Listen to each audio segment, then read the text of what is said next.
I going to get some juice. I go, yeah, mommy. All right, let's all bow for a quick word of prayer.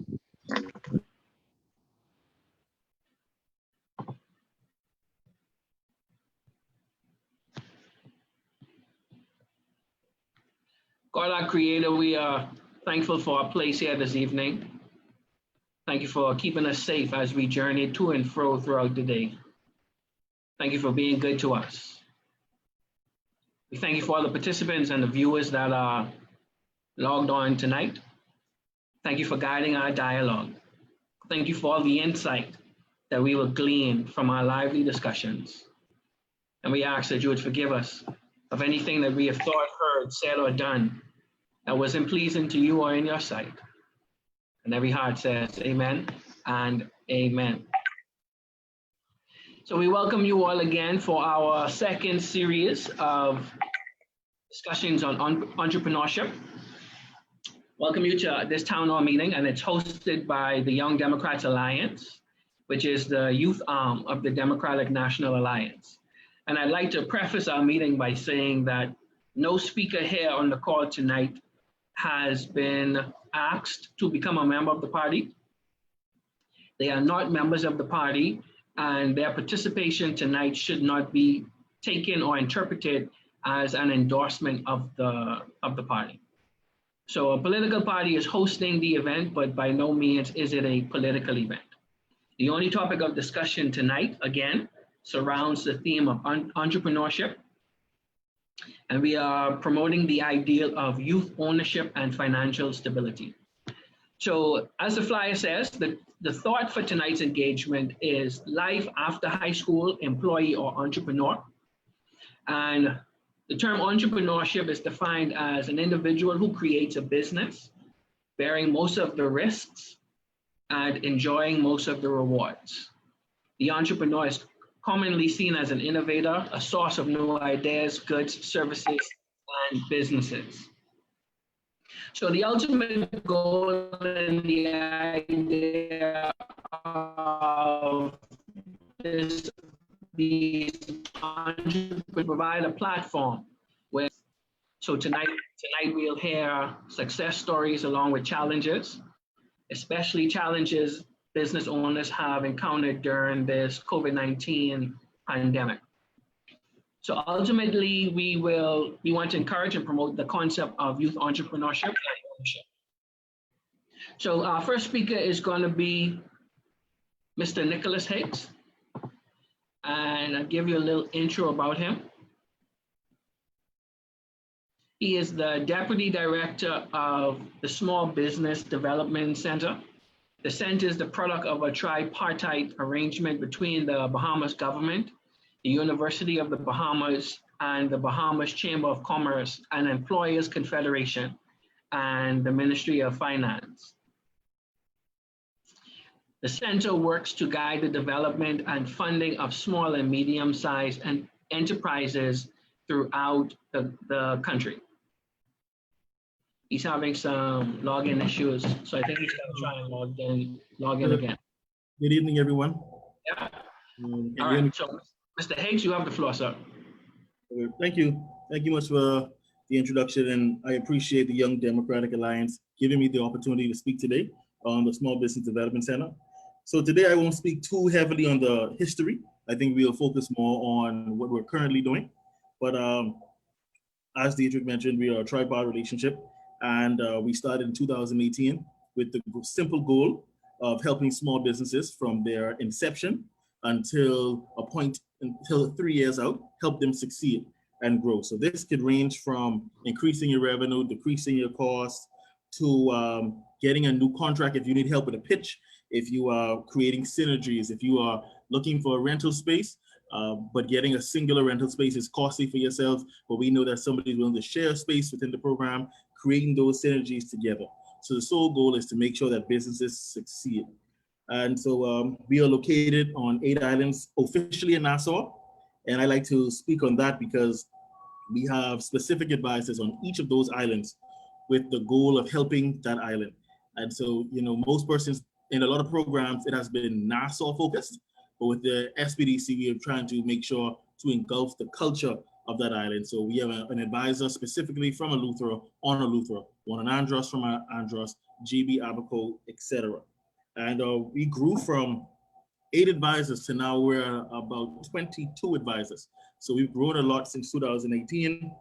The Bahamas, so I'll speak about our programs. So we have 3 general programs. The original program, which is the guarantee program. And this is engulfed in what the original SBDC started as.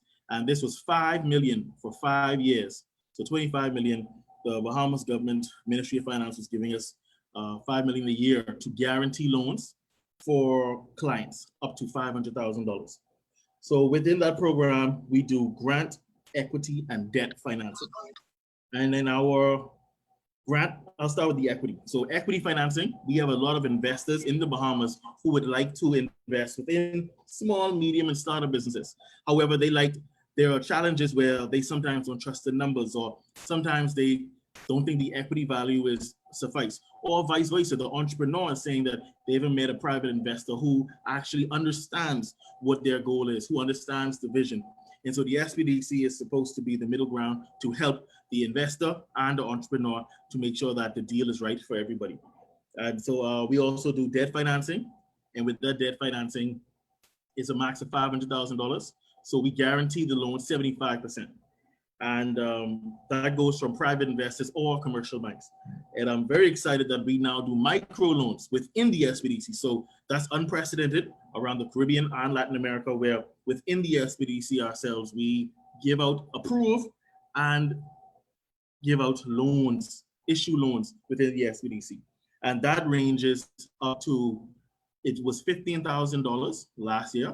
And I'm very proud to announce that we've got approval for it now to be $50,000 that we can improve internally within the SBDC. When we get to grants, grants are funds that we don't have to pay back, or the entrepreneur doesn't have to pay back. There's 2 types. We have a matching grant and a standalone grant. The matching grant has to be tied to an equity or debt invested, and it can't be over $20,000.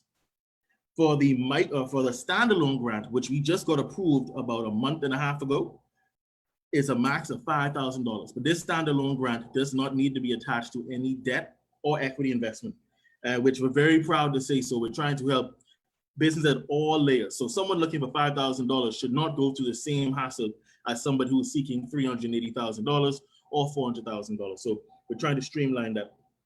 We have the hurricane program, which was implemented October 2019 for those impacted by Dorian, Abaco, and GB. That was a $10 million program, debt and equity and grant investments.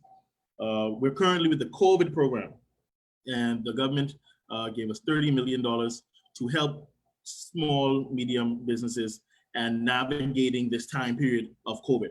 It was a 4-month program. It funds range up to $300,000 as low as $5,000 or less. So we're really, the goal of that is to help clients in that time period to navigate it. That program is not for expansion, but that is for maintenance, to make sure your staff is paid, your rent is paid, your lights are paid, etc. And so these are the 3 programs we've been maneuvering with. One of the most important things I want to speak about is we implemented a program called Zoho One in conjunction with Udemy. Zoho One is an online platform which allows clients to upload all their data. It allows them to use, so when you upload your data, we electronically and digitally can keep track of everything that you're doing.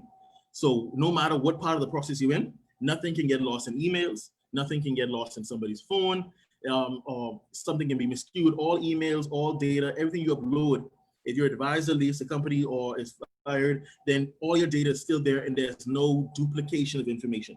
That's a key point. The secondly is Udemy. We've now taken our training online. Previously, our training was 20 persons, 3 times a week for 2 weeks, and then you would come out the class. What we found is that's taxing on those who have full-time jobs, that's taxing on those who are on the family islands. But we've now implemented this online program where you can now be trained online on how to analyze your business, how to vet your business idea, how to create your business plan, and to create your financial projections. And you do it in your own time, in your own pace, and you can ask questions if you like to train us in specific hours. So I think this is one of the most important things we've done, and this was in the work before COVID. So this means that anyone who's experiencing, which everyone in the Bahamas is experiencing and globally, the COVID pandemic, you can now do your training online. And we currently have 500 licenses, but we plan to increase that every 2 to 3 weeks, depending on if there are any issues. But the third most important thing with Zoho is streamlined services. So when you sign up and you go through the process and you tap in $5,000 I'm looking for, that system automatically pulls you out and says this person needs to be in a different pool than the person seeking $400,000, as well as you can upload your business plan. So even if you may have signed up today and someone is ahead of you 3 months ago, if your business plan is complete and ready to go now, we want to give priority to those who already have their plan done and in using the licenses. So using the Zoho one in conjunction with Udemy, the whole goal is to allow Bahamians the opportunity to, at their own pace, their own time, educate themselves and to prepare their business and vet their business. And I think that was the most important points related to the SBDC. But the whole goal of the SBDC is to train, mentor, help your business grow from the beginning to the end, no matter what aspect you need, no matter what stage or level you're at, to help your business to succeed. Thank you. Excellent. Thank you, Mr. Higgs. Does anyone have any questions for Mr. Higgs? He's a very important individual you want to get to know. I have a question. Go ahead. How do we contact Mr. Higgs directly? Is there a direct contact for you, Mr. Higgs? I was just about to ask that question. I would not be as critical help as most persons think, as I don't deal with individual plans anymore. And so I would not be great assistance to you as you would like. But I could say our website is accessaccelerated.org. I'll type it into the chat. I'll type the phone number in as well. A key thing to know is the online portal has 500 licenses and we have 9,500 persons signed up, right?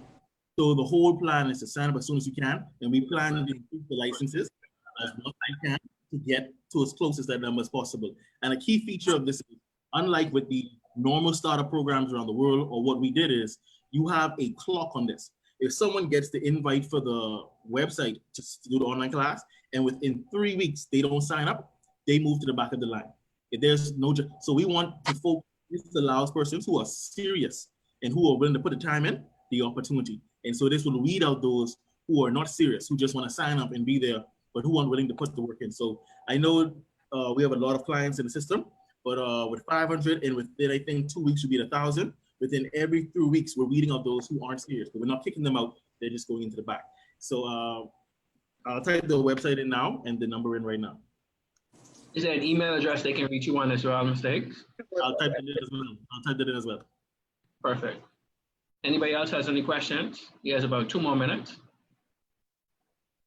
And as the conversation continues, feel free to type any question in the chat for any of the speakers, okay?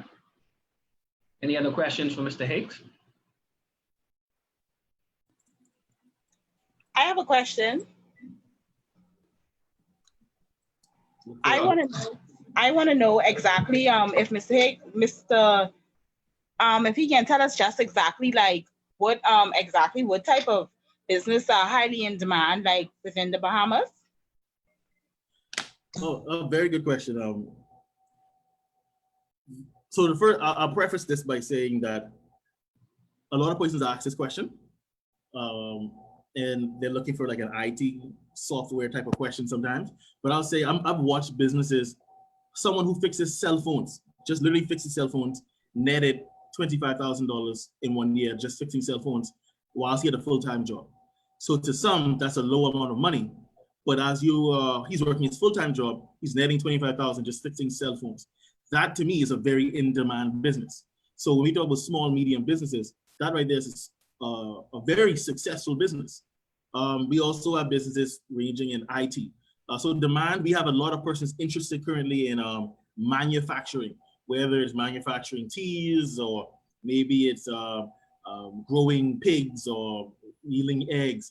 We have a lot of places interested in manufacturing and using our natural resources. For the last year, it's been heavy natural resources, and especially since COVID, it has quadrupled. natural resources. How do we use what we have here for subsistence farming, etc. So that's been very popular. A key popular thing for the last 4 or 5 years has been IT, whether it's cryptocurrency or blockchain or online portals for payments. You've seen that very popular. But the IT sector, the digital sector has been very popular. And the manufacturing has been very popular in the Bahamas currently and globally. Excellent question. We have time for one more. Mr. Higgs. Yes, ma'am. Okay, just one more final question. Okay, so I know you mentioned IT and you said like blockchain and stuff like that, but I've heard a lot of like persons who are already in that field is saying that it's oversaturated within the Bahamas. Blockchain. So when it comes to those, oversaturated might not be the best word I'd use. I'd use not viable for a lot. So that is a weird phrasing. Oversaturated implies that a lot of places in the field making a lot of money, and now the pie is getting small. A lot of finding it difficult to navigate that field, whether it's government regulations, whether it's the actual demand for it exists. So I think there is a lot of demand for. We're getting a lot of calls for it. Is it as viable as I think they are related to blockchain? Those no, I don't think it is going to yield the results in the manner in which persons are going about it. But there's still heavy demand in those spheres. When it comes to the manufacturing, a heavy thing that's being challenged, something that's happened in the Bahamas and globally has been regulation. How difficult is it for you to start manufacturing these items? When you want to look at teas, how many packaging machines are in the Bahamas?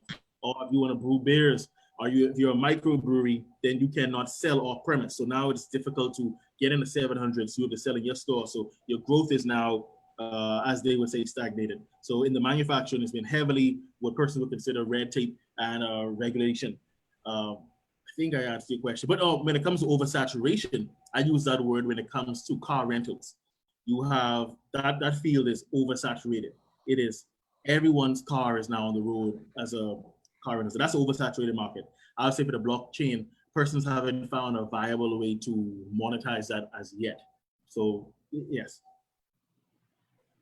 Hope I answered the question. Thank you. Excellent. One more from a viewer. All right, if you think of anything, feel free to type it in the chat. He's dropped the website for the organization that he is employed with and his contact information. It's a very, very important gentleman to know. If you are a small business owner, you want to know Mr. Nicholas Higgs. Thank you so much, sir. All right, we have our president on the call, Ms. Shakira Lightburn. I'll just give her an opportunity to welcome you all and extend some greetings. Madam President.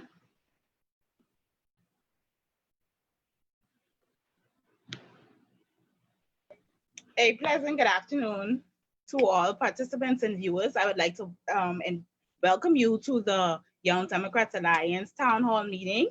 And I want to thank you for taking time out of your busy schedules to share with us on this occasion. So I hope you find it fulfilling and rewarding. And I hope you are able to find out the necessary tools that you need to find out in order to become business owners later on in the future. So again, I want to say thank you to everyone that's viewing us via Facebook and that's also on the call. Thank you. Thank you again to our participants for agreeing to appear on the show tonight. Thank you, Madam President.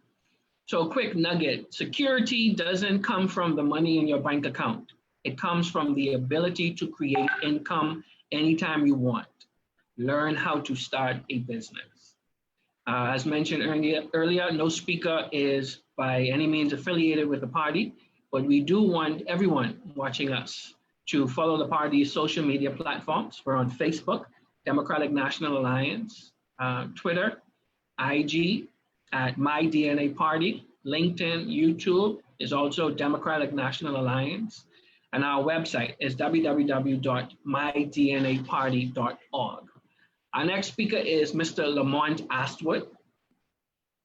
Mr. Astwood is a finance professional in the investment fund regulation industry. He has a passion for the financial industry and business development.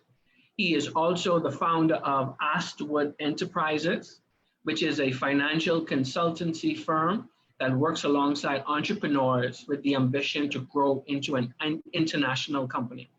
Let's all welcome Mr. Lamont Astwood.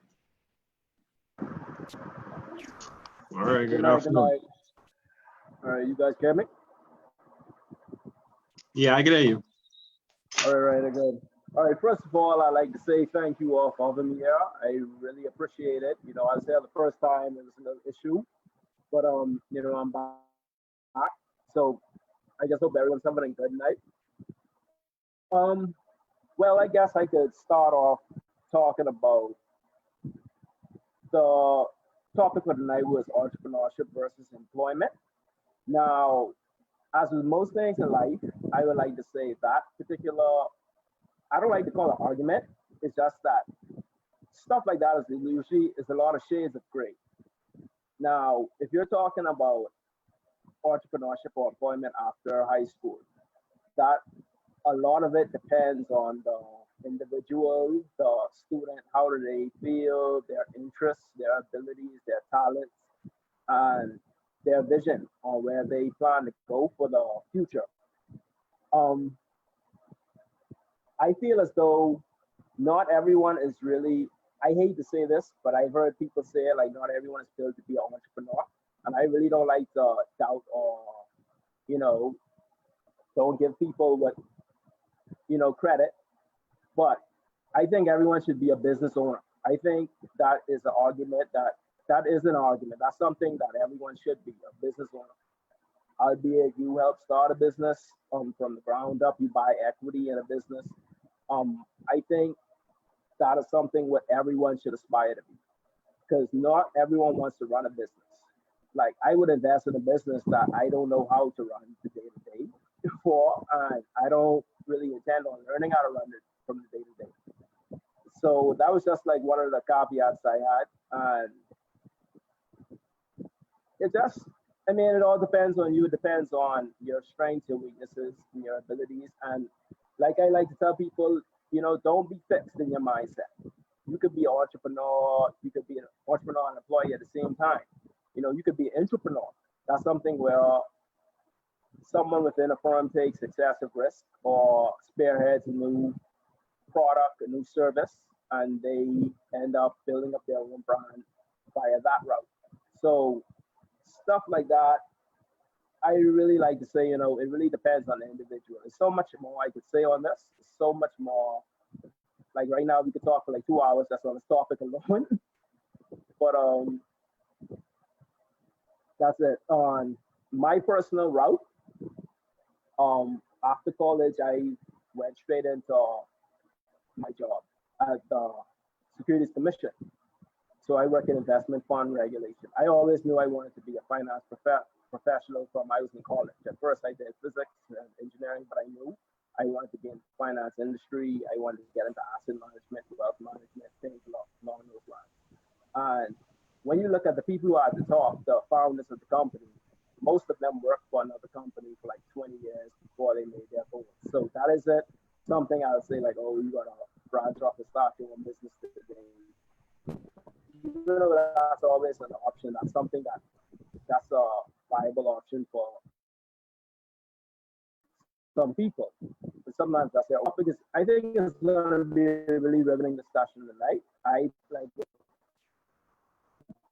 I'm allowed to. I plan throw in any caveats later, but I think it's going to be a really riveting discussion tonight.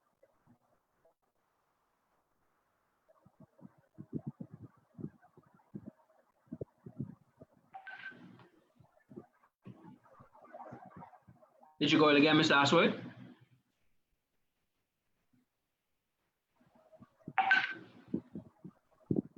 You there? Pardon me? Yeah, I'm here. Okay. Did anyone have any questions for Mr. Ashwood? Yeah, good afternoon, Mr. Ashwood. Mr. Sant here. In terms of coming straight out of high school,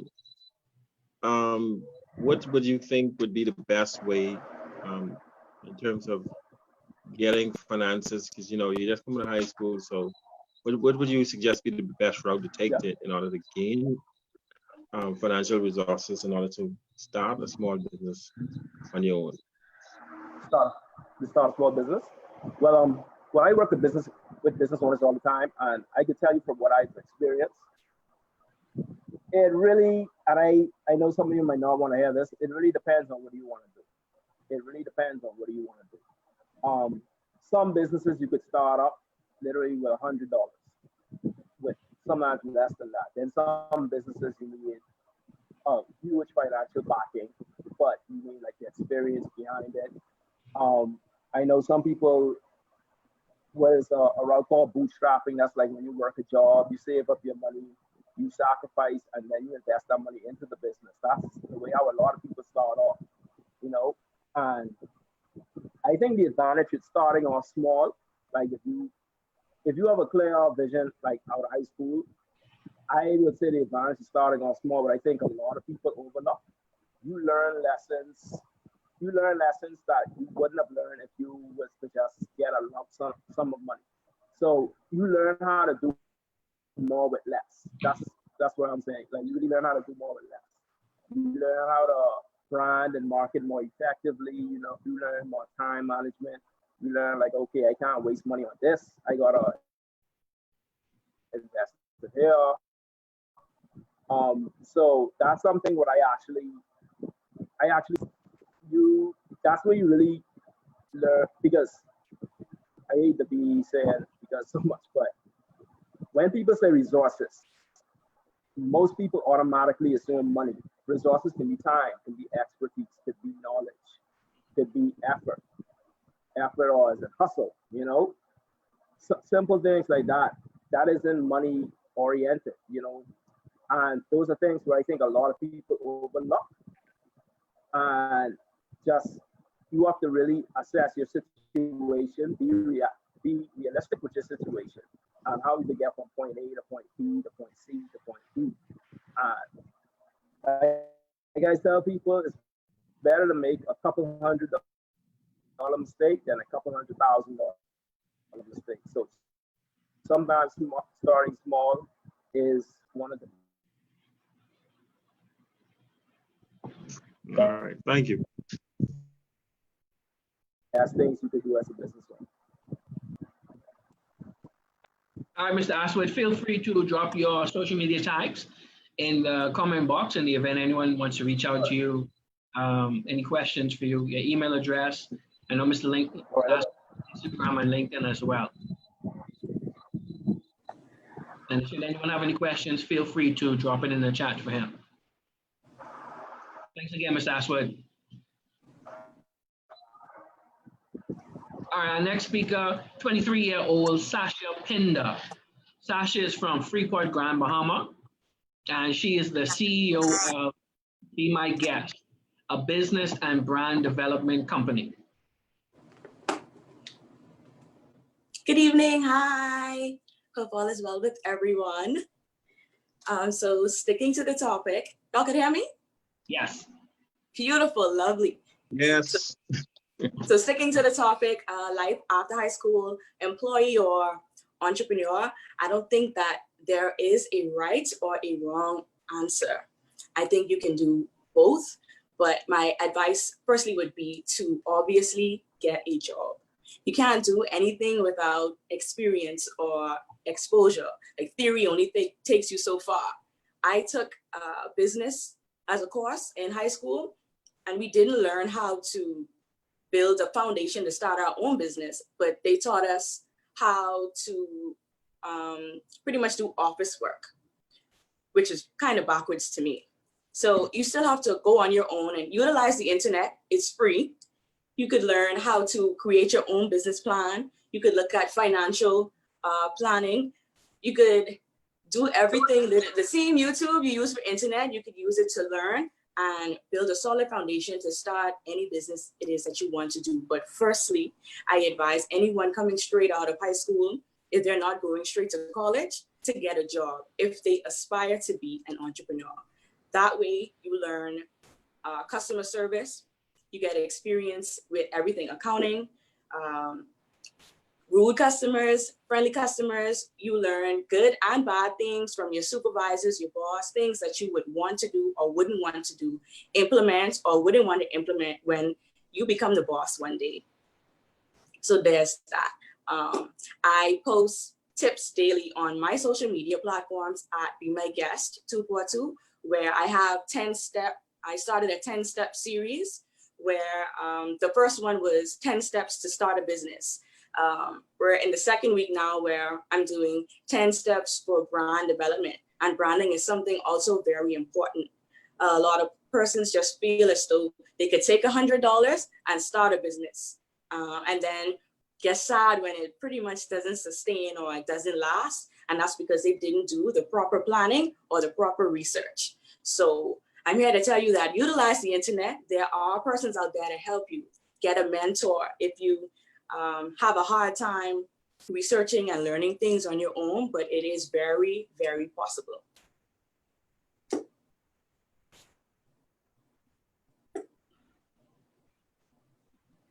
So tell us more about your experience, Sasha. Any challenges you've been facing as an entrepreneur? You're solely an entrepreneur, or are you employed as well? No, I'm solely an entrepreneur. Well, I had jobs at first. So my advice was based on experience, of course. Straight out of school, I actually had 2 jobs. And I worked for the government before, left. I also worked for 2 well-known companies that once persons gets jobs there, they don't leave, or they're called crazy for leaving because they pay well, per se. But I knew what I wanted to do, and I was willing to take the risk and do it. And I feel as though it'll pay off in the end. Someone made a quote earlier that I live by too. You want to sacrifice what you can now so that later you could live much different from everyone else. So that's something that I decided to do as well. And, you know, just following my passion and what it is that I wanted to do. It wasn't easy at all. I got a million no's, especially being a young entrepreneur. Persons feel as though that you have no experience, you don't know what you're doing, you haven't done the research, and you're just trying to stand out or be different, when in actuality that isn't the case at all. You're just following your heart, your passion, what it is that you want to do. You want to make the change where you see fit in the world. And a lot of the times you can't make the change working for someone else if that's something that you know you don't want to do. And I like how you said it's hard. There's a quote that I saw the other day: don't let social media fool you. Like, entrepreneurship is as glamorous as it seems. At all. But if you work hard at it, you do the proper research, you do the proper planning, people become, I don't want to use the word millionaire, but people become millionaires, and they say overnight, but it isn't overnight. They actually stayed up many nights while you was sleeping to go clock in. They was up working Monday, Tuesday, Wednesday, Thursday, Friday, Saturday, no sleep, investing in themselves and investing in their company, investing in their dream, so that what it looks like overnight to you, they became, you know, big. Yeah. And people Yeah, they put in the long hours, they put in the early mornings. A lot of persons don't see the bad investments. They don't see the, you know, the family pressure. They don't see the doubt that a lot of entrepreneurs face. Support as well. A lot of persons get discouraged when they don't see their friends supporting them or their family supporting them. But something also very important when you want to start a business is your marketing strategy. All right, your target market. You may be selling a product that your family has no use for. So they don't see the purpose in supporting you. You may be providing something that they just don't need. But I assure you that there is a market out there for you. There are 7 billion people in the world. And we do have the internet now, all right? This is the information age. All you have to do is hop online. Your customers, your fan base, your support could be in India.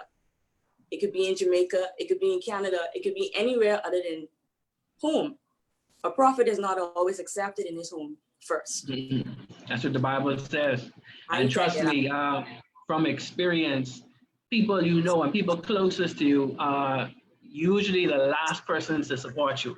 Your biggest support always more than likely comes from strangers. I've learned that from experience. I tell you that. I don't feel as though you should be discouraged if it's something that you truly want to do, no matter your age. Now, if you're straight out of school and you're not going to college, get a job. That's hands-on learning, exposure, experience. If not, if you are going to college, go ahead, get your degree. That's something that you could always fall back on. They can't never, ever take that from you. So you have your papers and you could still do what it is that you want to do. You could come back and take that risk. But when you do decide to become an entrepreneur, do the proper planning, do the proper research. Business plan, very, very, very important. Write it down, write down your goals, get a mentor, study the market, and put in the work. You won't regret it. And people will tell you no.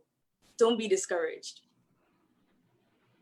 Excellent. Does anyone have any questions for Sasha? Sasha, please drop your social media plugs in the chat. If you want to drop an email address as well in case persons want to reach out to you. Any questions for Sasha?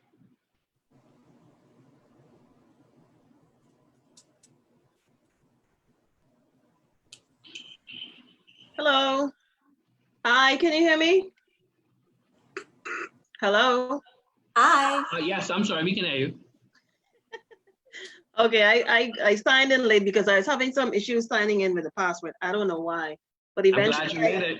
eventually I got in. Yeah. So I'm interested in becoming an entrepreneur. So I would like to know, like, what's the first step in actually getting started? Like, how do you actually get started? Because in times today now, you have to start doing something of your own. We see what's going on in the economy, and we just have to get it started ourselves. We have to do this ourselves. We can't be dependent on tourism anymore. So, what's the first steps towards getting started? Well, honestly, I would just like to say that I don't know why we was dependent on tourism in the first place, but moving on. I do not know myself. Yeah, but moving on. Your question, yes. How do you get started? Yes. First of all, the logical answer for me would be to tell you, oh, you have to save. Now, you can't do anything without money. So Correct. You have to save. You do, like I said, the first thing you do before anything is research to see if it's something that you can pull off. And that way you could create a plan based on your income. If you have to borrow, if you could borrow, the amount that you need to borrow, then you need, research would be the first thing, logically. But the very first thing that I did was think about everything. Think about what was I passionate about, try not to mix my passions with my hobbies, because if you, how to quote go, if you do something you love, you would never work a day in your life. Right. I do marketing, business, and brand development. I never feel like I'm working ever. I also do events. I enjoy watching persons enjoy themselves. So when I'm putting those things together, I don't feel any kind of weight. So my advice to you would be what it is that you're passionate about, and you make it find a niche right in there somewhere. And also with business, you try to solve a problem. So if it's something that, let's just say you live through a corner with 100 houses and there is no wash house through that corner, and everyone have to tote their clothes on their head to 2 corners away to wash, then if you want to open a laundromat through your corner, you'd be solving a problem. And that's almost a guaranteed profit. Okay. For startup capital, what's a good amount to say you're going to start with? Or That depends on what you want to do, I guess. Definitely. It definitely depends on what it is that you want to do. But again, research and start with what you have. Just start with what you have. After you're ready, created a plan, and you need, say, X amount of $1,000. Or with that same laundromat, buy 1 washer. Let everybody use the 1 washer. Then when you could afford a dryer, you buy a dryer. And then you go from there. Just start with what you have. Start somewhere. Okay. Just start somewhere. Okay. I got you. Like find a problem, provide a solution. Yes. And our Narissa Monroe, she's actually our assistant. This plan for your particular business will need to get started. But capital is a problem solver. It's a huge criteria you should have.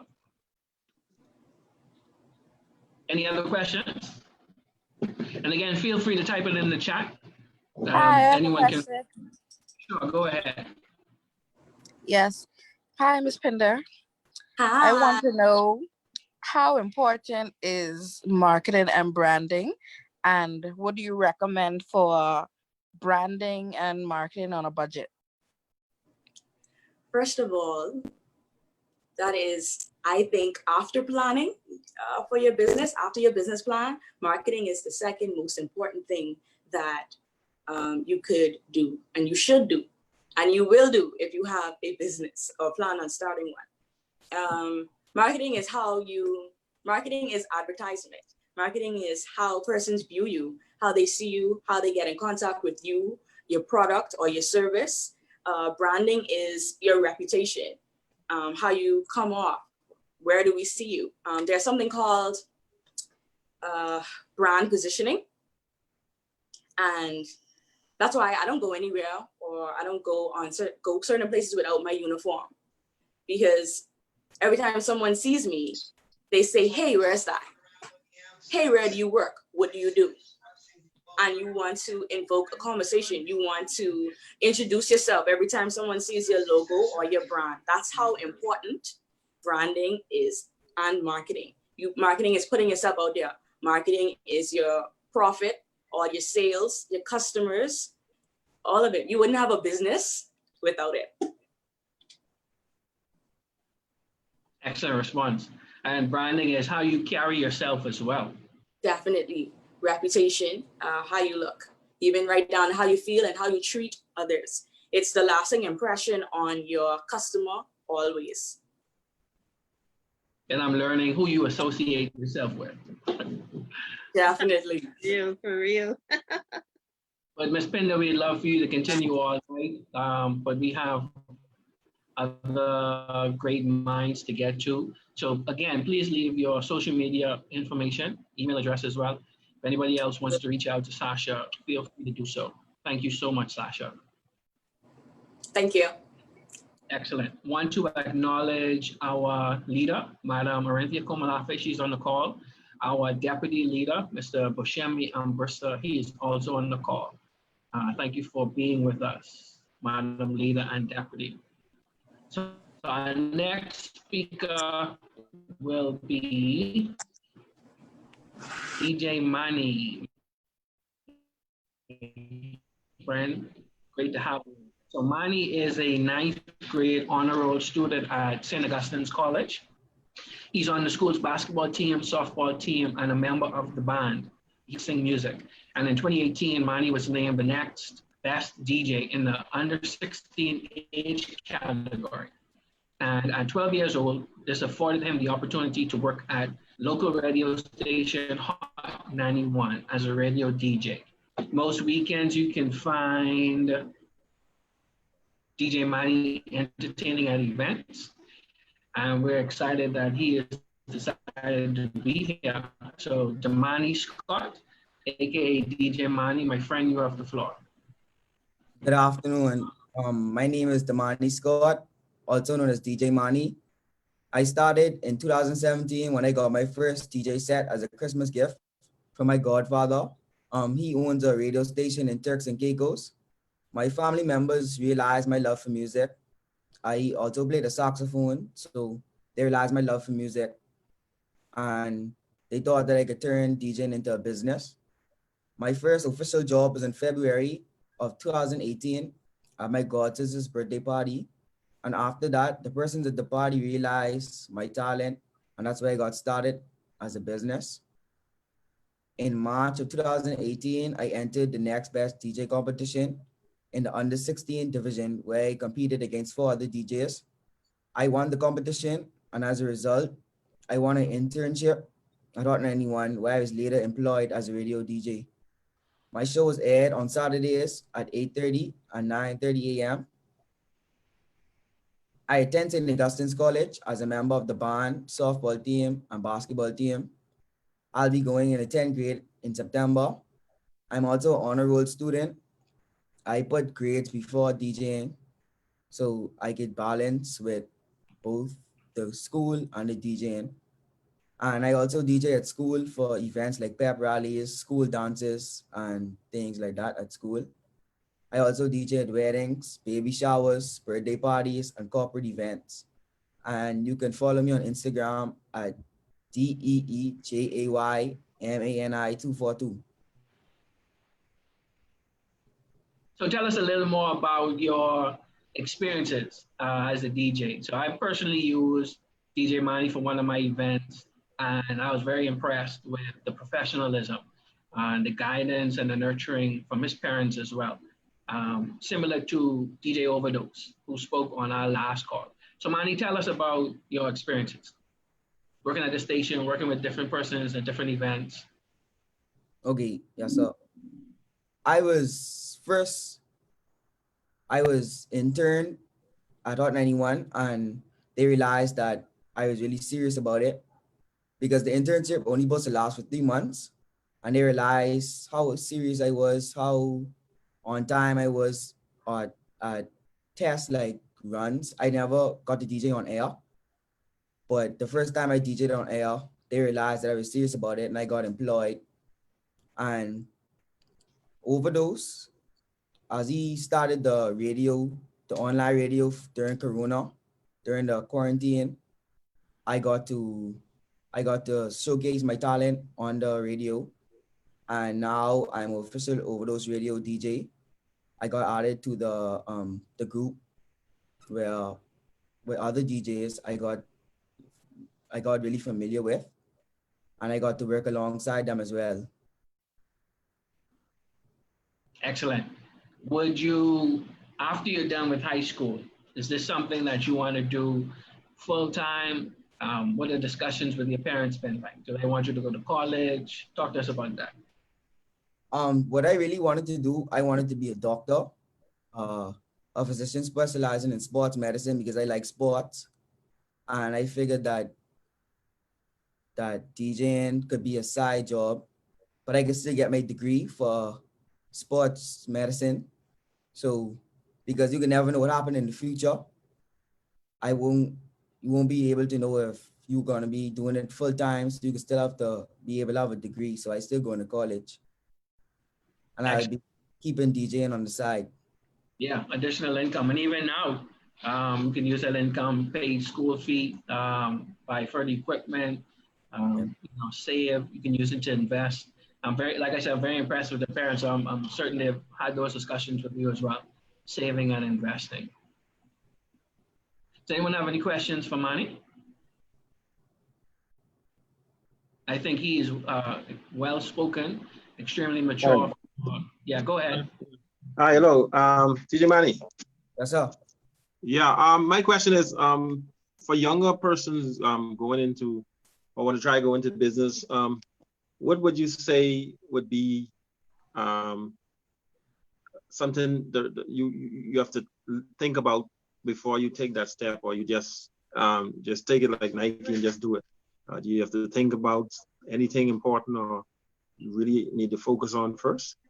When you say the business, you mean the business of DJing or entrepreneurship? Well, entrepreneurship and then business on a whole, like taking your talent, knowing that you have this talent and you want to go there, but you like thinking about like, should I not? Do you think people will take me serious? Like what was it? Like, how do you approach it? I approach it, I usually like to get help because I'm still young and I don't really know about being employed, getting a job and stuff. So I usually get help from my parents, especially. Okay. You should always go to people for tips because you don't really know what to actually do.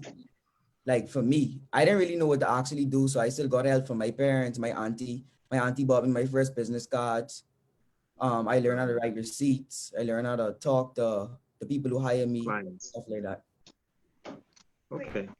So Thank Yeah, you. he's right about the receipts. I remember when he came to our event, he presented me with a receipt for payment. So I was very impressed, man. I have a thank question, less of a question, more of a statement. Just DJ, I'm really impressed with your story. That was amazing to hear. As someone who manages a lot of small, medium businesses, it's very impressive at your age that you will have a path. Most persons your age doesn't really have a path. They're just going through life or taking the BGCSEs. It's very impressive. And I'm a heavy networking guy, so I know Future's on the line as well to speak later. So heavily, if y'all could connect, I'm sure he can provide you great mentorship when it comes to navigating the DJ land. So I just wanted to make that comment. Yes, sir.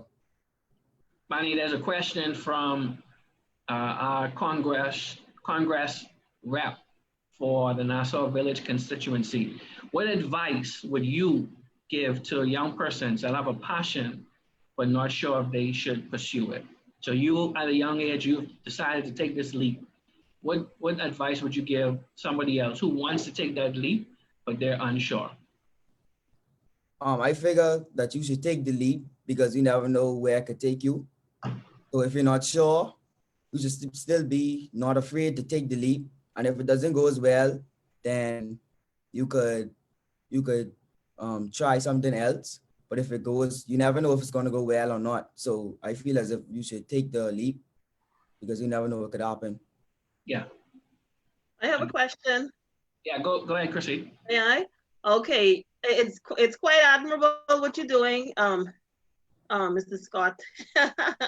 So I would like to know, at your age, how do you manage being a student and a young businessman?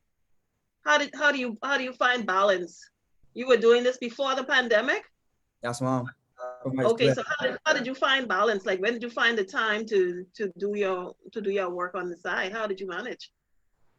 Well, I'm not allowed to DJ at events and stuff, or even DJ at home on school days, Monday to Friday. Well, Monday to Thursday, I could DJ on Fridays when I get back home from school. And most of my events are on the weekend. So I wake up in the morning, do my homework, study, then go to my event, then like that. Okay, so quite a balancing act, eh? And I'm sure your grades will be top priority, schoolwork.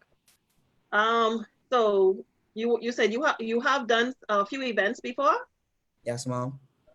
Okay, so when these events would be what, rated PG-13? Yes, ma'am. I just had to plug that in there.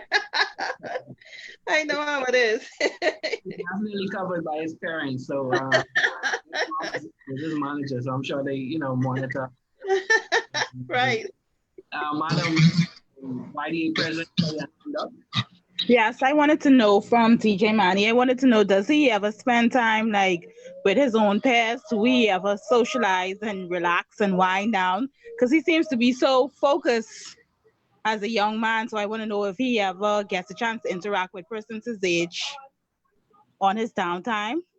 Yes, ma'am. I don't really say that I don't socialize because I'm a very sociable person. I have a lot of friends. I should say I have a lot of friends. I am really popular at school, so I'm not always DJing all the time. Sometimes I go to parties where I can have fun and I'm not DJing. last question, my chairman, Mr. Omar Smith, he's asking, outside of your drive and love for DJing, what would you say was most instrumental in you getting to where you are now in business? What was most instrumental? I would say my support from my parents. They showed me basically everything to do with business, how to talk to the people who hire me, write receipts, how to express my business, how to say how I got started and stuff like that. Excellent, excellent. It seems everyone conveys my same sentiments. I'm very impressed, very proud of you, young man, very excited for your future as a DJ and even in school, in college, when you study, you said sports medicine? Yes, sir. Yes, sir. So we wish you all the best. Please, everyone's asking for your contacts. Make sure type your IG information. If you want to leave your email address as well, feel free to do so. His mom is his manager, so if you want to leave your mom's email address as well, so persons can get in contact with you if they need you as well. Yes, sir. Thank you. All right. No, thank you, my friend. Thanks a million. Yes, sir. All right. Acknowledging again our chairman, Mr. Omar Smith. He's on the call as well. We have Vice Chairman Derek Smith is on the call as well. Thank you, my friends, for being here. Another nugget before we get to our next speaker, a reminder that no speaker is a member of the party. No speaker has been approached by the party, and their presence here should not be considered or understood as an endorsement of the party. Please follow the party's social media platforms. We're on Facebook, IG, Twitter, LinkedIn, and YouTube. Our website, www.mydnaparty.org. A lot of persons on the Facebook Live feed are asking for our platforms. Our platforms are on our website, everything from good governance, national security, the economy, education and culture, so on and so forth. All of our press statements are on the website as well. So feel free to stay up to date with us. Our next speaker, Mr. Nathan Sweeting. Mr. Sweeting is a public speaker and workshop facilitator. He specializes in self-mastery with a focus on mindset changes. He is the owner of NLS Global, a consulting company that provides speakers and trainers for organizations, and he is the Chief Operations Officer of Elite Wellness Solutions. He has a plethora of certifications. Mr. Sweeting, you have the floor. I'm sure he'll leave his contact should anyone need to get in contact with him. Mr. Sweeting, you have the floor, my friend. Good evening, everybody. Can everyone hear me clearly? Can you guys hear me? I can hear you. Thanks for having me here today. Well, I want to start off by saying, DJ Manny, that's impressive. That's very impressive. At your age, I wasn't nowhere close to doing any of that. So keep doing what you're doing, bro. As for me, like I was introduced, I am a speaker, a public speaker, workshop facilitator. And what that really means is companies and organizations bring me in to train their staff. I speak at churches. I do mainly workshops for companies and in the private sector, focusing on personal and professional development training. I'm also a life coach as well. Like Carol said, I have a bunch of certification. I'm a certified life coach, certified health coach, certified NLP specialist, and a certified workshop facilitator, among other things. And since we're speaking on the topic of, I think it's entrepreneurship, employee or entrepreneur, I'll take you guys back to when I came out of high school in the year 2000, like 20 years ago. And I went to college, which was then the university, which was then COB. And I dropped out of college after 2 years because I wasn't serious at all about college. I literally only went to college because my parents told me to go to college after high school, but I wasn't interested in it at all. So my grades reflected that. And around the same time that I started college, when I just left high school, I actually started smoking and drinking very heavily to the point where I got addicted to marijuana. And when I say addicted, I mean, I used to smoke marijuana for like 10 to 15 times, 7 days a week for like 18 years, right? That was an addiction, among other things. So it's safe to say that I wasn't focused at all when it came to progressing. But when I left COB, which is then COB, after 2 years, I actually got a job working at R&D cinemas. I worked at First Caribbean. I had many jobs. And the fact is, I hated every single job that I ever had in my entire life. And it didn't have really anything to do with the job itself, not necessarily the people, because the people were good people. The job was okay. It's just that I hated the fact that I worked for someone. I always wanted to be a business owner, be an entrepreneur. I never liked having a boss or a supervisor or anyone over me, right? Some people could say I have an authority issue. I had an authority issue back there, but it was a workshop I attended, and someone said an entrepreneur is not mentally fit to work for anybody. And I was rolling with that definition of that description of an entrepreneur my entire life, right? I know I'm not fit to actually work for people because I like my own way, but I still excelled in the jobs that I were on. And in 2010, I quit my job. I think it was a 7-year career in the banking industry. I quit in 2010 to go become a full-time entrepreneur, a full-time business owner. Um, when I did that, I actually opened up a landscaping company. That business failed. I owned a driving school. That business was doing okay. I owned a video recording business. I came on as the CEO of Elite Wellness Solutions. So I had a number of companies that started and closed. And the company that was successful was Elite Wellness Solutions. I've been with Elite Wellness Solutions now um, from 2015. And I branched off and started focusing on my own brand, which is the NLS brand, in 2000 and I think 18 or 2017. And that was one of the best decisions I could make in my life, was to actually start my own brand and start doing something that I loved. I think someone said on the call earlier that when you're doing something you love, you never work a day in your life, right? I think that was Be My Guest. Can't remember the name though, but that's so true. That's the reason why my businesses failed when I first started out. And I realized that I was only opening certain businesses just for the money. I wasn't really doing it because I liked doing it or because I was adding any value to people or because I wanted to add value to people. When I switched that and started becoming a speaker, a life coach, a corporate trainer, that was me actually living out my passion because I love public speaking.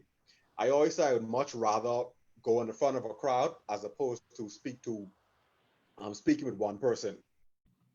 And that's what I follow in my career path.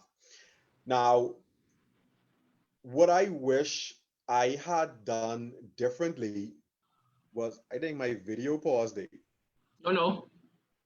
Oh yeah, the video pause, but we can hear you. All right, what I actually wished I had done, there we go.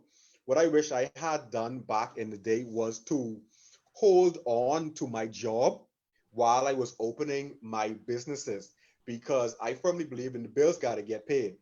When you're first starting out in business, do not expect that business to support you right out front at the beginning, right? So even though I don't like having a job, I still believe in you can have a job to pay your bills, but focus on your work. Miles Monroe spoke about the difference between your job and your work. Your job is what you go to pay the bills and to support you in the short term. Your work is what you were meant to do. That's your purpose. That's your passion. Your work is what you were put on this earth to do, to fulfill, right? That's the big difference between your job and your work. Never get them confused. You have a 9 to 5, that's your job. What happens after 5 is your work. Now, your work is what you want to focus on because your work is actually where the legacy comes into play. I'm a firm believer that you have to leave a legacy. You have to, or you are put on this earth to impact this world in some way. Even after you leave, your work should move on. Your work should last and impact people even after you're gone. And that is why I believe entrepreneurship should be what every single human being on this earth should aspire to, being an entrepreneur and a business owner. Now, notice I didn't say being self-employed, right? I'm not self-employed. I'm a business owner. I'm an entrepreneur. There's a difference, right? People like to throw around the self-employed term so loosely, but and I speaking from I know I might be stepping on some toes, but I'm speaking from my uh, belief. I don't believe in just being a self-employed. I believe in being a business owner and being an entrepreneur. And while I while I left college after 2 years, I am still not opposed to, you know, recommending or suggesting that people go to college and get degrees, because degrees are very handy. They come in very handy. It's great to have those degrees behind your name. And plus, you get that specialized knowledge, right? With that being said, degrees are not mandatory. Like me, I have probably about 10 certifications in the areas that I specialize in. So where I pull in my client, how I pull in my clients as a business owner and entrepreneur is I picked an area which is focusing on speaking and training, personal and professional development. And I got certified in those areas, and I did a bunch of free work for companies. I look at my free work as my audition with people. Once you see what I could do, you're going to hire me. I'm confident that. That's why I give out my work, and I perform my services for free, because almost always it comes back to me in the form of income. The person's hire me or contract me to do the work. So I'm a firm believer in specializing in one area, getting certified, getting some paper behind your name, getting that specialized knowledge behind your name, even if it's not a degree. Do the work for free. You know, it's going to come back to you. In most cases, it comes back to you. Can't go wrong with that. And like I say, for me, it's about legacy.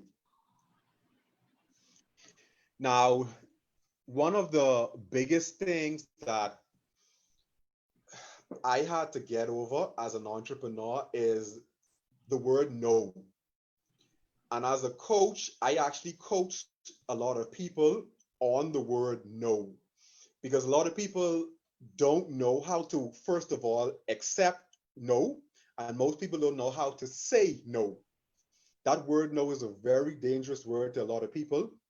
A lot of people are shy about hearing it because people don't like feeling like they're rejected. They don't like feeling like they're not being heard, or that's why a lot of people don't like sales, for example.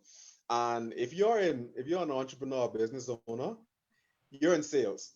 It doesn't matter. You're in sales and you're in marketing. You have to sell yourself, because if you're not making money, you don't really have a business.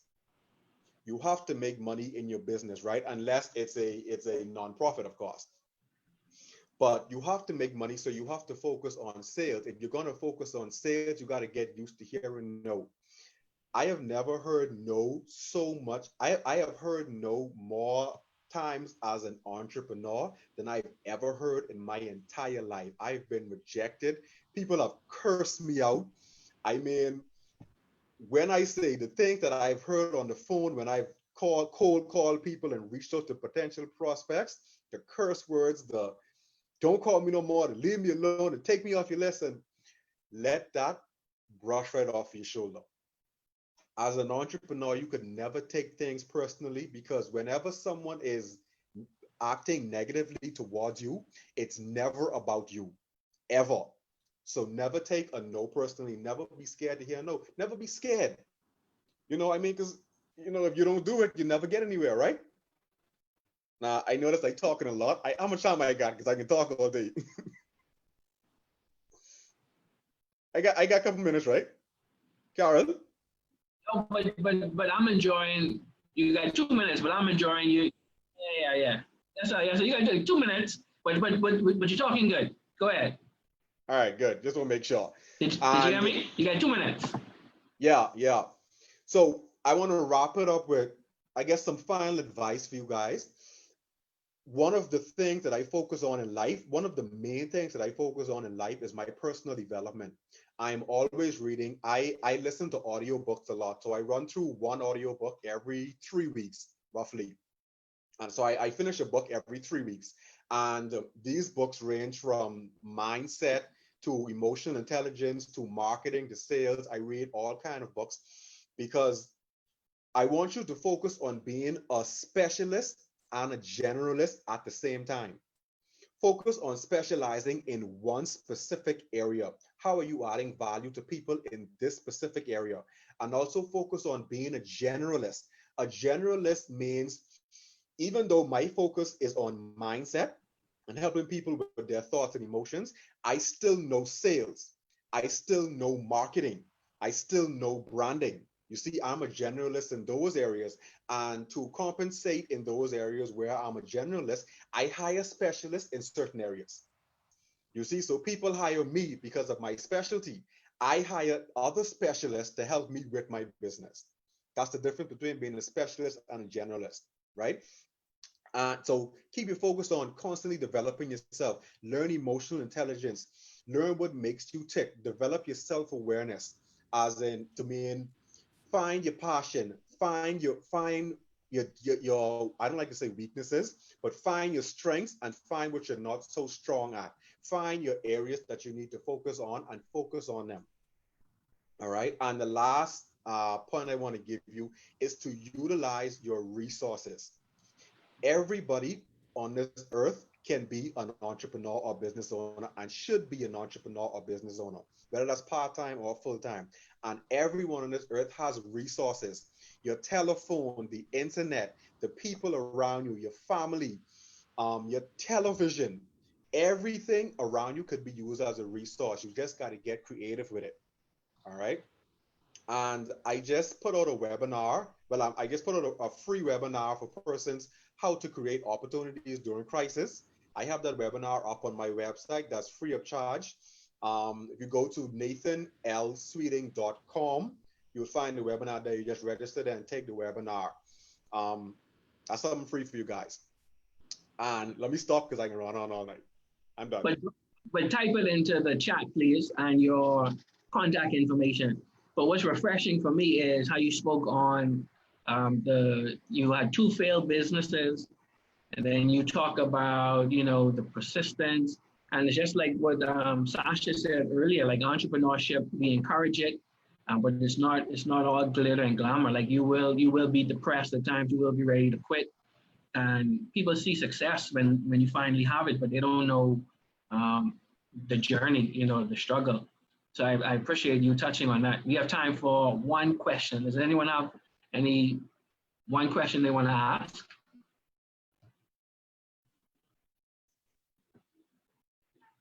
Yeah, hello. Hi, I have a question. Okay, we'll get Quentin and then we'll get Chrissy. Okay. And then anyone else can just type it in the chat. Okay. Good night, Mr. Sweeting. All right, go ahead then. Hi. Can you help me as an entrepreneurs out there to know, like, how do you get past failed business ventures? Like, how do you get past that and move forward into something else? Or do you change perspective, or what do you do? What's your suggestion? Well, that's an excellent question, actually, because you will fail. Failure is the prerequisite for success. There is no success without failure. So those businesses that I failed at, the landscaping company, I always look at failure in a couple of ways. One, what did I learn from it? And 2, how can I use it to get to the next level? The businesses that I had failed back in 2010, let's use the landscaping company, for example. That failed because one of the reasons that failed because I failed to market myself. I knew nothing about marketing back then, nothing about branding back then. So when I had to shut down the business, I dissected it and found out, where did I lose? Why wasn't I pulling in customers? Why did I have to close it down? And I tweaked that for the other businesses that I started. So always use your failure as a stepping stone and never let it stop you. Never look at it as a bad thing. Your failures are good as long as you don't stop. As a matter of fact, you cannot fail if you don't stop. You only fail if you stop. Stop. That answers your question. All right, thank you. Yeah, I did. Thanks. Go ahead, Chrissy. And then anyone else can type it in the chat, please. Okay, I think you partially answered one of my questions, which was how do you handle rejection in business? And also, how do you manage friends in business? Well, yeah, that's the rejection part. Knowing that rejection is part of it. Don't be scared of it. Expect it. I always say, let me show you this, Chrissy. if you're trying to sell something, if you're working to sell something, look for the person to say no at first. When they say no, that's when your sales starts, eh? I look forward to hearing that first no, because people have to get out of their system. People don't know you, they might not trust you. You gotta form that relationship with them. So when you go to pitch your idea, they're gonna say no. Be happy about that no. That they got it out of the way, they feel good. Now that you can sell them your product. So don't be scared of no, right? The other question is how you deal with friends. Yes. I've noticed that dealing with friends and business, and I know a lot of my friends not gonna like me for this, but I found that I would much rather do business with strangers as opposed to friends and family, because the friends and the family and those persons who I know, not all now, not all, but a lot of friends and family, they would be the ones to try to get the discount or get the free stuff, or to not live up to what they say they're going to do, right? That's why I separate family, friends, and business.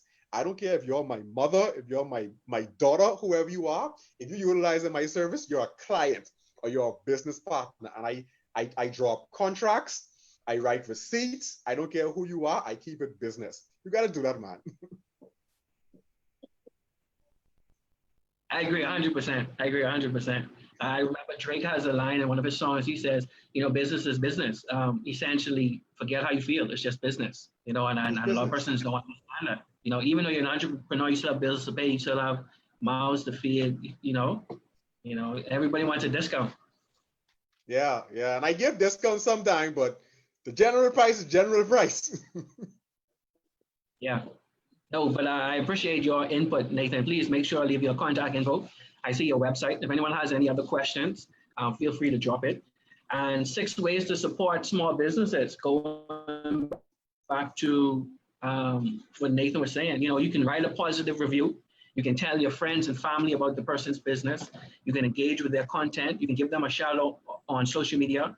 You can share their content. You can follow them on social media. And all of those take nothing out of your pocket. Stop asking for discounts. Respect the person's business, especially if it's a new, fresh startup business. Respect your friend's business and support it. So, Mr. Sweden, I appreciate your input, very much so. Acknowledging some more executive members. We have our Congress rep for Freetown, Mr. Jace. Brandon, he's on the call, right-hand man to Madam Leader, Mr. Cadero and Bristol, Chief Coordinator, he's on the call. Madam Komalafe's husband, Mr. Komalafe, thank you for being here. I'm president of our Women's Alliance, Mrs. Marsha Thompson. We are grateful for all of your presence. Before our final speaker, just a nugget, Steve Jobs says, not to let the noise of others' opinions drown out your own inner voice, but keep away from people who try to belittle your ambitions. So for those on the call who are thinking about, should I do it? Should I take the leap? Take the calculated risk and definitely go for it. And stay away from the naysayers. Last but not least, we have DJ Future, Wentworth Donaldson Jr. He's a renowned DJ. He is the co-founder of Scorpion Entertainment, an organization that prides itself on exceptional service and entertainment, both locally and internationally. At such a young age, he holds his Bachelor's of Business Association in Accounting with a minor in Tourism Management. He's also a proud member of the Alpha Phi Alpha Fraternity Incorporated, and he currently holds a division treasurer position at his local chapter in Freeport, Bahamas. He's currently working as an accountant, and he's also a disc jockey. DJ Future, my friend, you have the floor. Sorry, Vice Chair Smith, I see your hand. If it's something you can type in the chat, feel free, my friend. Go ahead, DJ Future. Yes, good evening to everyone. Yes, my name is Wentworth Donaldson, or better known as DJ Future, radio DJ and mobile DJ. A little more about who I am. I always tell persons that I have 2 personas. One is being professional and the other is an entertainer. I'm the co-founder of Scorpion Entertainment. We offer a variety of DJs and MCs that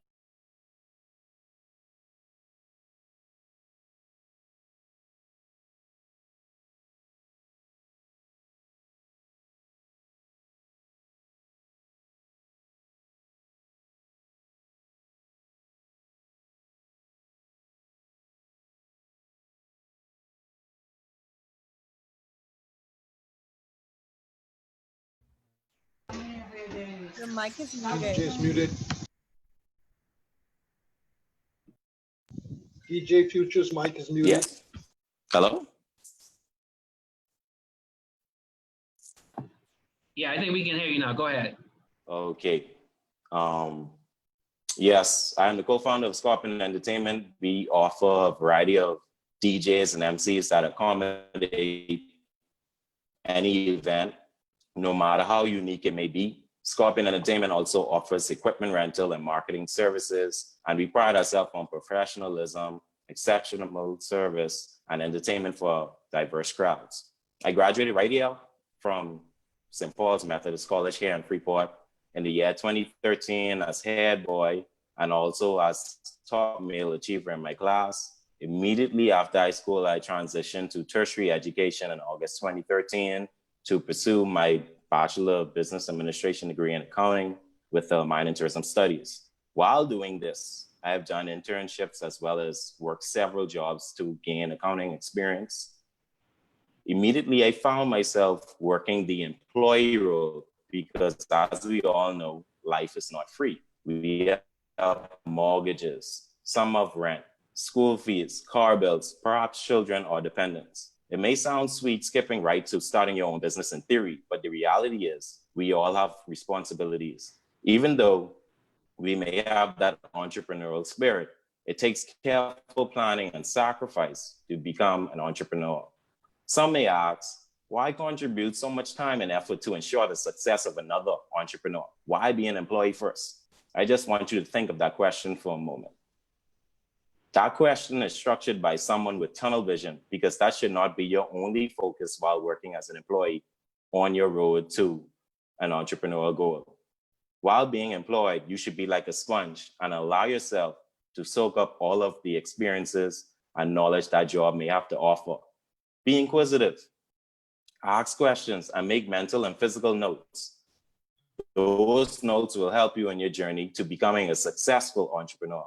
While I was employed in my college years, that was one of my focus points on the job. I asked questions with intent to be answered, and I observed everything around me. And I mean everything around me.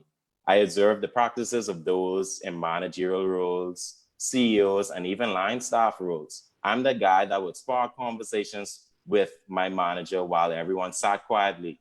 I remember one of my managers referring to me as a curious man.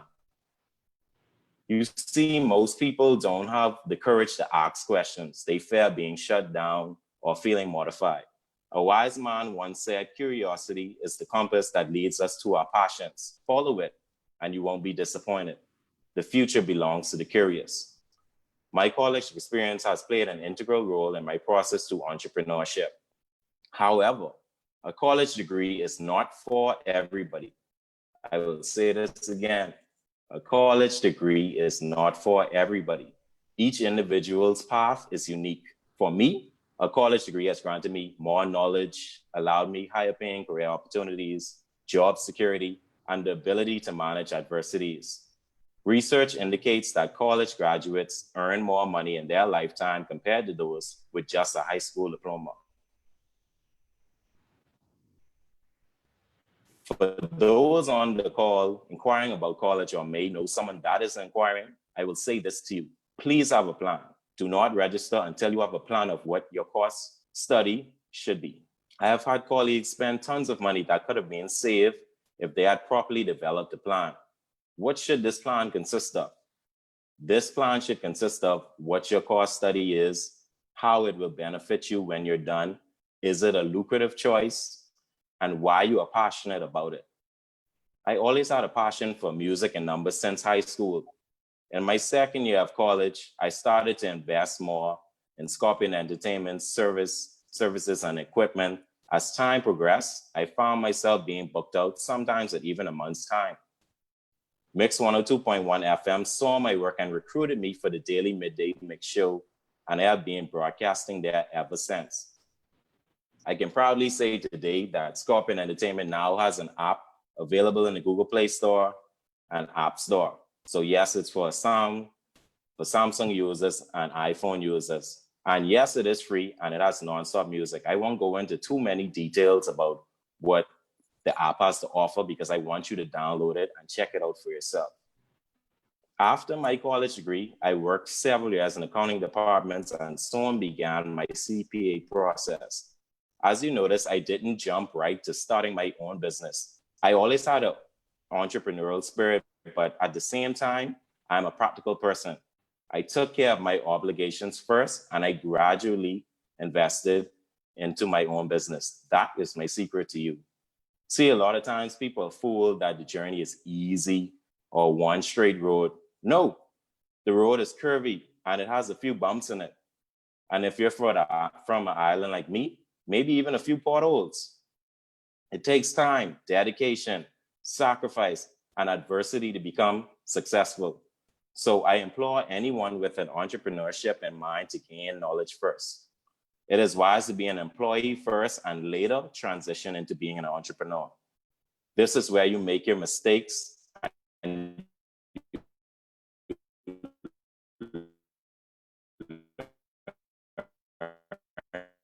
from them. I believe that is the smartest and most practical way to do it. I just need this opportunity to share. God bless.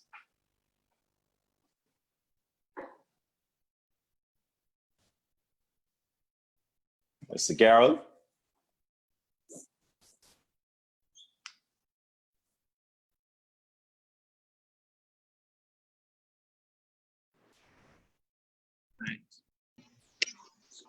Thanks, DJ Future. Does anyone have any questions for Future? Hi, good night, Future. Hello. Yes, sir. Go ahead.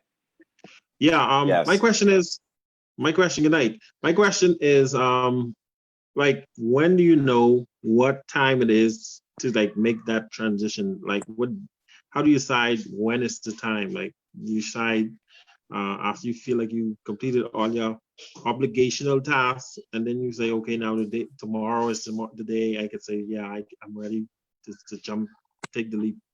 When did you decide? Like, how do you decide that? Okay. Like someone said earlier, you need money to start up a business. So what you want to do is you want to ensure that you're saving money. You're not living paycheck to paycheck. You're saving some funds to start up your business at a later date. So what you want to do first is gain knowledge as well as save money so you can start up your business. So once you have worked, I guess, 2 to 5 years, you can look into starting your own business, investing into what you want to do. So gain experience first. Okay. Can I ask one more small question? Sure, go ahead. Okay. Yeah. Is there like any like particular amount you want to aim for financially before you say you're going to make the leap? So you feel like you have enough stability behind you, or you just, or that's not like really a goal you have to set? It really depends on what your goal is, which kind of business you want to invest in. Every business is unique. Okay, I got you. Thank you. Okay. All right, Mr. Rashad Bryce, he has a question. How was finding the balance, obtaining a degree and DJ? Or how did you find the balance, obtaining a degree and being a DJ? It was really challenging, and I definitely have had to take my vitamins on time. What I would do is I would plan my courses inside the day and have my nights free to do disc jockey services. So I'd be working day and night, and I'd take a naps in between my classes if needed be. Oh, question. Go ahead. Question. Were you were previously employed before you became an entrepreneur? Yes, I worked in accounting departments. Okay. How long were you employed there before you actually transitioned? Are you full-time entrepreneur? Yeah, I'm a full-time entrepreneur. Okay. I worked for about 3 years, and those 3 years included internships as well as it included working on paid jobs. Very good. What were the major challenges in transitioning from one to the other, from one level to the next? What were the major challenges? The major challenge is having to do everything yourself, having to rely on yourself. You have to get up in the morning and you have to plan everything and get it done. Nobody is instructing you. Nobody is consulting you. You have to get it done. You have to go there and do your research and get it done. So that's what I found. So you have to have the drive and continue to be passionate about what it is you want to do. Thank you. No problem. Excellent. Does anyone else have a question for future?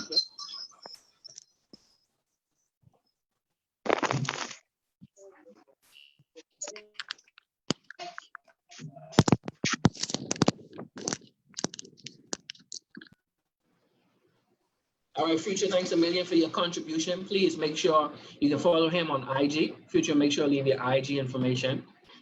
Should anyone need you in the future, if anyone's in Freeport and need services for an event, hit him up. He is available to fly once the lockdowns are over. He'll fly wherever you need him to fly to. So we appreciate your contribution, my friend. Yes.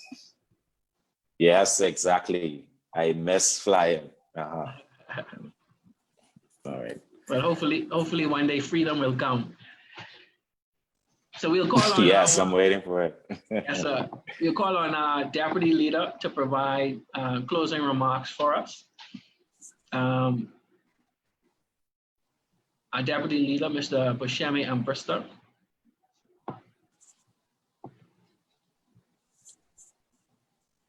And as he prepares, just an encouragement for anyone who is thinking about starting, just go ahead and start. Start where you are, start with what you have, and don't get discouraged. It is a process, it is a journey, but with hard work, dedication, you can do it. Mr. Deputy Leader. Hi, good night. Good night to all. Very interesting and informative tonight. Small business is actually is one thing that I have a lot of experience with myself. I think it was Mr. Sweeting who talked about failure. One thing people got to realize, failure is a part of the process. You know, when I started the first business I started, of course, it failed. It wasn't until the second, that was in 2001, we tried to get a flight school together. That didn't happen. And in 2010, me and a friend of mine, we started a small charter company, and that was very profitable for us. I started a freight courier company and also have a franchise with rental cars. So business is not easy, but what I didn't hear a lot of people talk about tonight is the process sometimes can be tedious. All right, it's not very easy doing business here, and our sort of government doesn't make it that easy, from going to national insurance to town planning. Even if once you decide to open up a bank account, I mean, it's like pulling teeth. You know, it's not very easy. And some people get discouraged very quickly. I've actually had a few friends who started the process, and because it was so, they had to go through so many hoops, they decided just, I'm not going to fool with it. And then you also got to realize you got to decide whether you're going to have an incorporation or trading as. Of course, I always try to encourage people to incorporate. All right, but incorporation, of course, is more expensive. You have to go through a lawyer and all that stuff. And the bank account, of course, is much more tedious.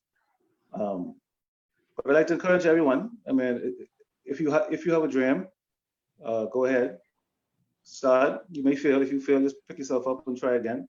Money, definitely you need money, like was mentioned by everyone. Sometimes you don't have to go to a bank. Actually, the first business that I started, I got a small loan from my parents, not like Donald Trump, not $1 million, but I got a small loan from my parents to start, and that failed. And after it failed, my mother was very encouraging, and I took a seat back. I went back into flying, and then I started again in 2010, 9 years later, and that was, like I said, was brought much success for us. So if you're thinking about starting a business, it's a good thing to get into. Decide what you want to do. Like I said, decide if you want to incorporate, if you want to, or if you want to trade as, and just go through the process. And if you fail, like I said, get up and start again. I was very impressed with the young man, Mr. DJ Manny, I think his name is. Yes, sir.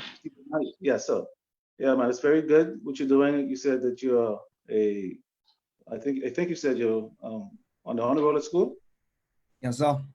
Yeah, very impressed. Keep it up, man. It's people like you we have to look forward to. It's people like you.